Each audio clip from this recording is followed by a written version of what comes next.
Merci à vous d'être venus. Donc aujourd'hui, on va faire un séminaire de la Técopole, le premier de la rentrée de 2024, sur les postures des scientifiques en temps de catastrophe écologique. Alors, quelques petites annonces pour les doctorants qui doivent émarger pour les crédits doctoraux. Vous pouvez venir à la fin de la séance signer. Ensuite, vous noterez qu'aujourd'hui, on a quelques personnes dans le public qui sont malentendantes ou sourds-muets, donc on aura une interprétation pendant la séance. Et on a le plaisir d'accueillir François Graner, donc biophysicien au CNRS, directeur de recherche, et Bernadette Binsaud-Vincent, professeure émérite à Paris 1 d'histoire et de philosophie des sciences. On les laissera se présenter un petit peu plus après. Je vais juste dire un mot d'introduction et sur le format de la séance. En fait, la Técopole, donc je pense que la plupart des gens le connaissent ici, mais il s'est fondé un petit peu justement sur l'idée qu'avec la crise écologique, les sciences étaient prises dans cette crise et qu'il y avait un certain nombre de questions qui se posaient aux scientifiques en termes de participer à causer directement ou indirectement des effets qui peuvent être négatifs pour l'environnement, mais aussi dans la façon, donc est-ce qu'on pouvait transformer nos pratiques de recherche pour cesser de nuire?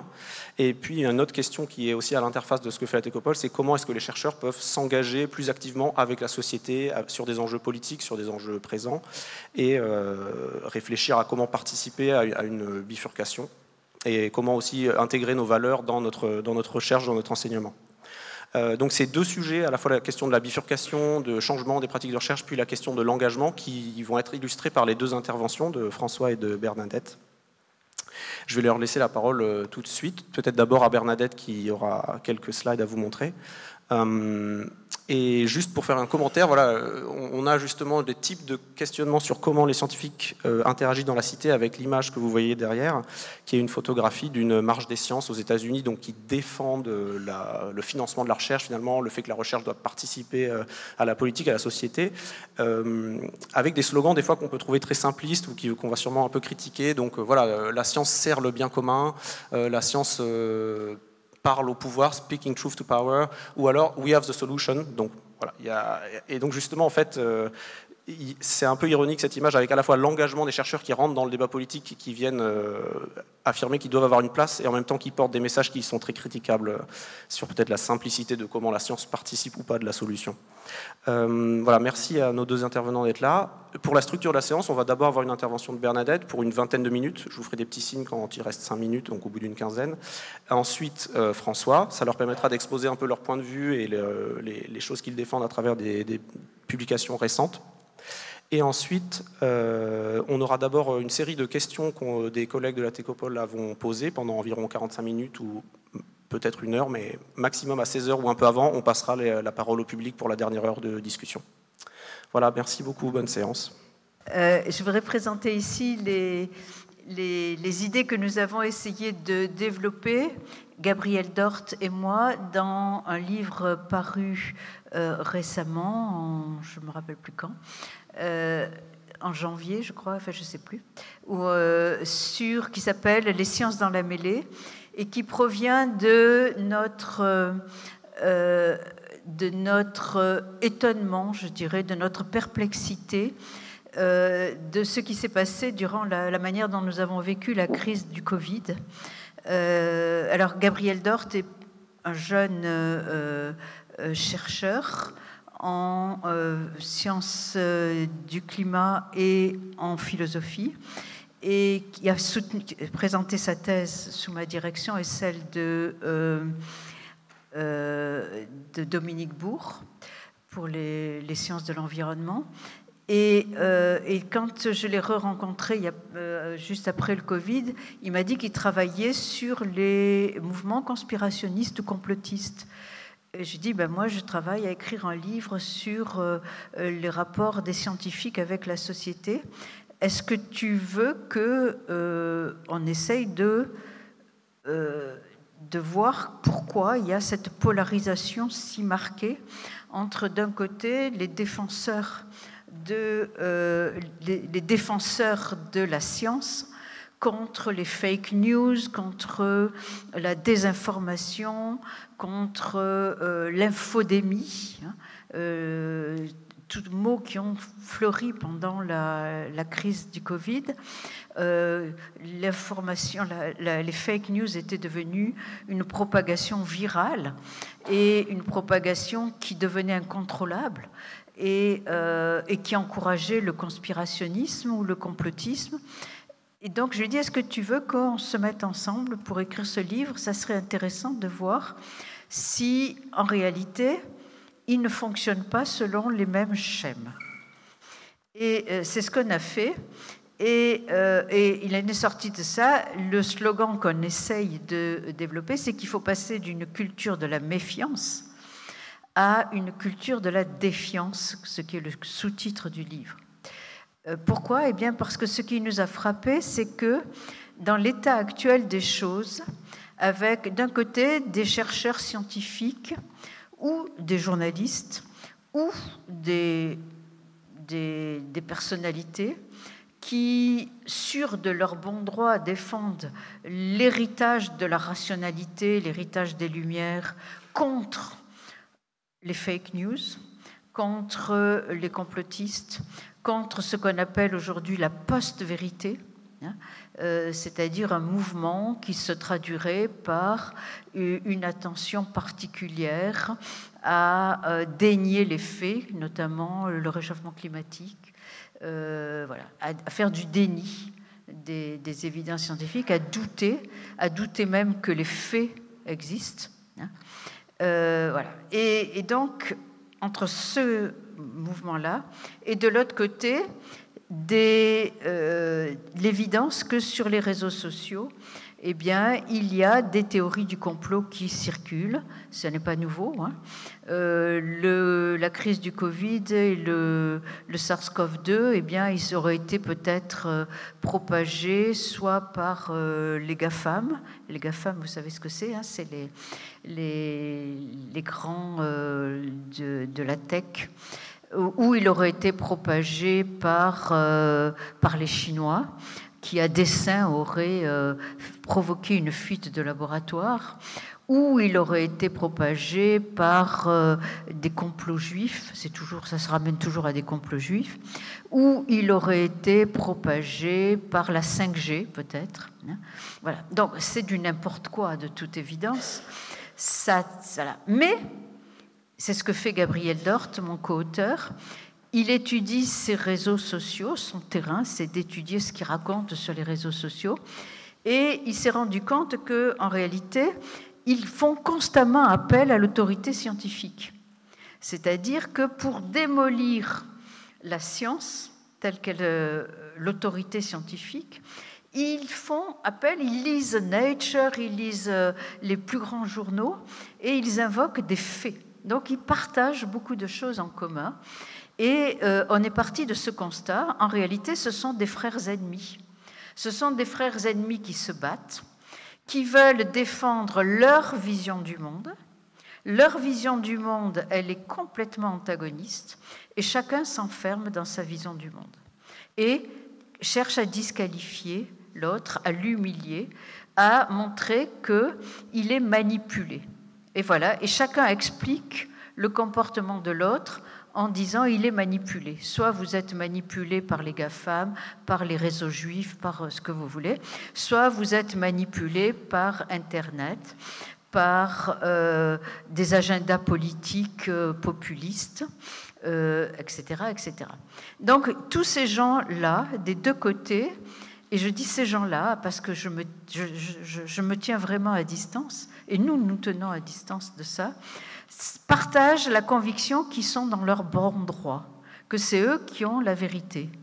Et ils sont droits dans leurs bottes et sûrs que les autres nous a. Et ce qu'on essaye de mettre à la place, c'est plutôt que de douter de l'autre, au sens de l'humilier, de le disqualifier, c'est d'essayer de se demander qui sont ces autres.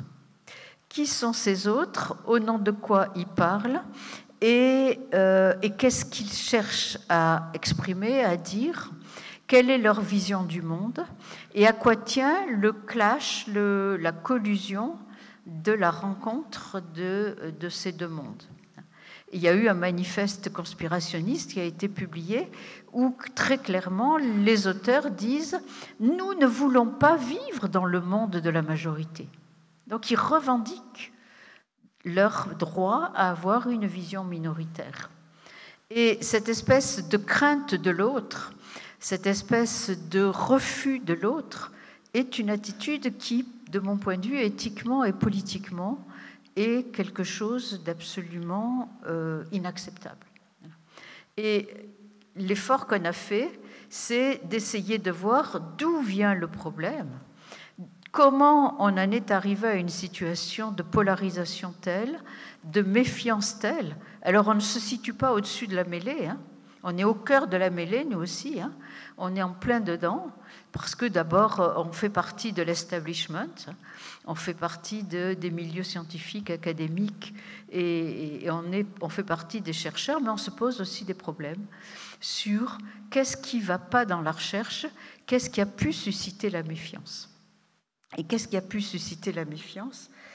C'est un peu la question qui nous a guidés, parce qu'on s'est posé la question de, finalement, cette situation de polarisation, elle évoque cette très belle image que vous connaissez peut-être d'une gravure de Francisco Goya qui s'appelle Duelo agarrados et qui a été reprise en exergue par Michel Serres dans Le Contrat naturel pour montrer que pendant qu'on s'affronte sur la scène politique, les combattants ne voient pas que pendant ce temps, le monde s'effondre sous leurs pieds et qu'ils s'enlisent et que tous les deux sont perdants. Ils sont tellement occupés à disputer et à ne pas s'intéresser au monde réel qui est sous leurs pieds. Ils ne sont pas des terriens. Ils n'ont pas les pieds sur terre. Ils ne se rendent pas compte qu'ils s'enfoncent, qu'ils s'enlisent.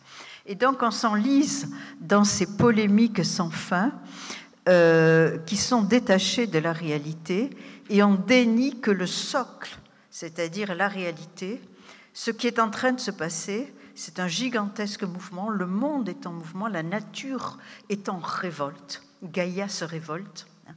Et le monde est en mouvement. Et il faut voir qu'est-ce qui ne va pas dans, à la fois, la nature, les sciences de la nature.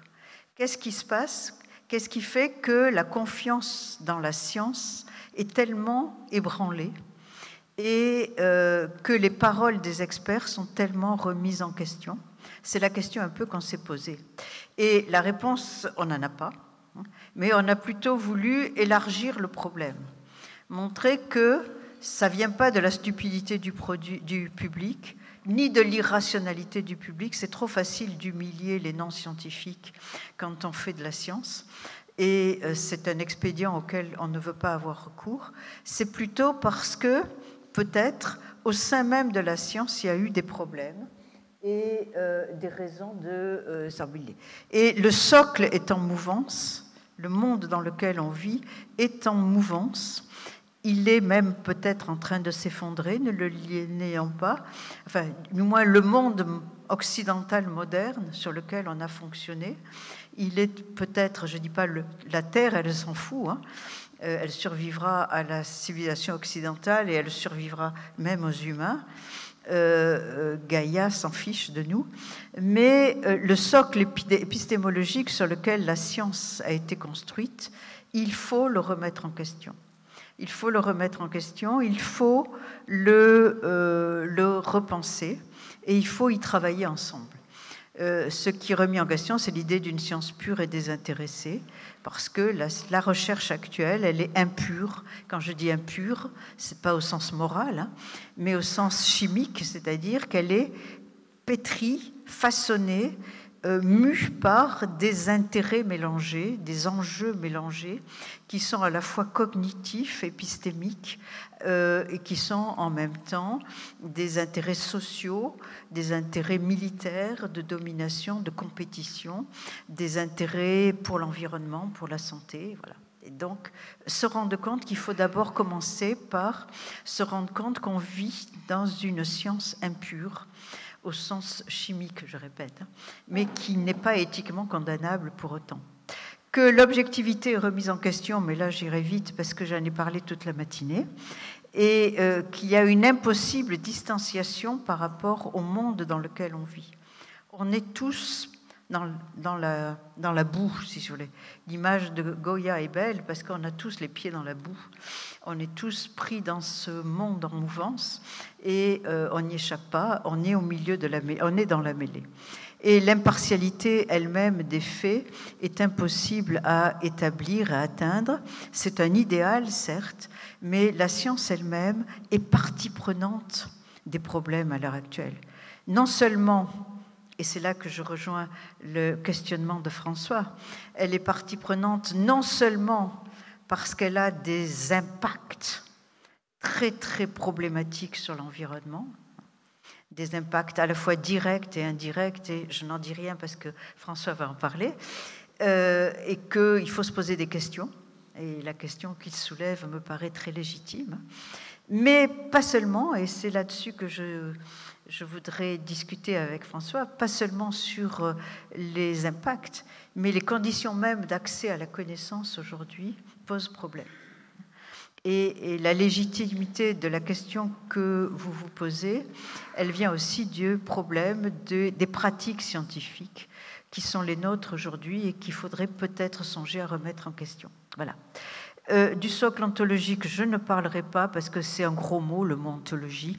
Donc si vous me posez des questions, j'y reviendrai tout à l'heure. Mais ce que je voudrais dire, c'est ce qu'on veut dire par une culture de la défiance, c'est simplement que, par opposition à la méfiance, la défiance, et ce n'est pas qu'une question de langage, de sémantique, c'est vraiment une question de rapport au monde. La défiance, c'est une attitude positive d'engagement mutuel vis-à-vis des autres, au lieu de les disqualifier, de les condamner, qui suppose l'abandon de l'idéal d'une position de science pure. C'est vraiment se convaincre qu'on est tous les pieds dans la boue et qu'il faut s'en sortir tous ensemble, sinon on ne s'en sortira pas.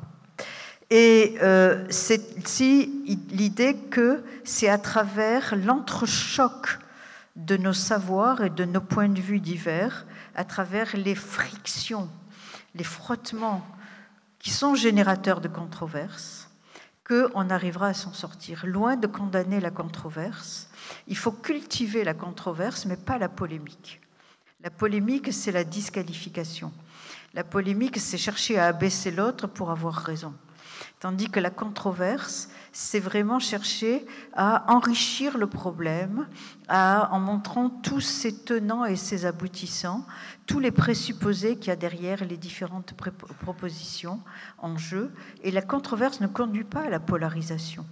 La controverse, au contraire, conduit à dégager une pluralité de positions.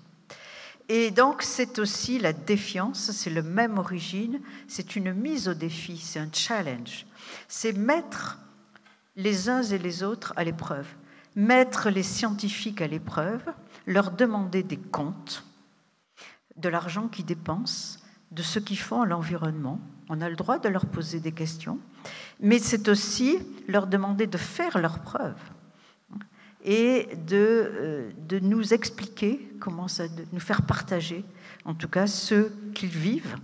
Et pareil, du côté des non-scientifiques, qui est une catégorie bidon, mais ça fait rien, ce qu'on appelle les profanes, le public, supposé irrationnel, eh bien, de demander aussi au public de faire l'effort de s'intéresser aux scientifiques, de s'intéresser à ce qu'ils font, à ce qu'ils disent aussi, mais aussi à ce qu'ils font, de les questionner et de ne pas adapter une attitude de paresse en disant « Oh, ben de toute façon, même les scientifiques ne sont pas d'accord, alors moi je m'en fous, je m'en occupe pas et je fais que ce que je veux. » Voilà. Et donc cette attitude qui cherche à utiliser la pluralité et les désaccords dans la communauté scientifique pour dire que la science n'a pas son mot à dire et que seule mon opinion compte, elle me paraît aussi dommageable que l'autre. Voilà, et donc la conclusion de notre livre, c'est on n'a pas la solution au problème qu'on a soulevé, mais on n'a pas d'explication non plus, mais on a des exclamations en guise de proposition, et on a 5 exclamations. Ça suffit, c'est trop simple. L'idée qu'il y a d'un côté les crédules et de l'autre côté les rationnels, d'un côté ceux qui ont raison, c'est trop simple. C'est possible. On veut échapper au fameux « there is no alternative », au TINA. On peut sortir de la polarisation et de l'alternative, c'est possible. Alors, essayons. Et pour cela, expérimentons. Essayons, il faut le faire. Ce sera toujours des expériences locales. Ce n'est pas au niveau global qu'on va changer les choses, mais essayons, ce que fait Aethekopol, localement, de changer les pratiques scientifiques et de faire bouger, d'avoir des pratiques de sciences qui soient politiquement transformantes, qui transforment le monde. Et expérimentant, alors là, expérimentant, je le prends vraiment au sens scientifique, parce que, en fait, le monde, globalement, est devenu un laboratoire. Le monde entier, et moi, c'est la conviction profonde que m'a laissée, mais je le dis, c'est une impression très située, que m'a laissé l'expérience de la crise sanitaire et aujourd'hui de la crise climatique, c'est que nous sommes tous des rats de laboratoire, nous sommes tous des cobayes. C'est-à-dire qu'aujourd'hui, la science, elle ne se fait pas à l'échelle du laboratoire, dans l'espace aseptisé, qui nous permet d'établir des faits têtus et robustes sur lesquels on peut s'appuyer pour faire une politique fondée sur les évidences. Non. Le monde lui-même est devenu laboratoire. Et c'est un laboratoire extrêmement incertain, où on n'a aucune évidence, où on est tous dans l'incertitude. Et c'est donc face à l'incertitude qu'il faut apprendre à reposer le problème des pratiques scientifiques et des rapports entre science et société. Voilà, on va rediscuter de ça. Merci beaucoup.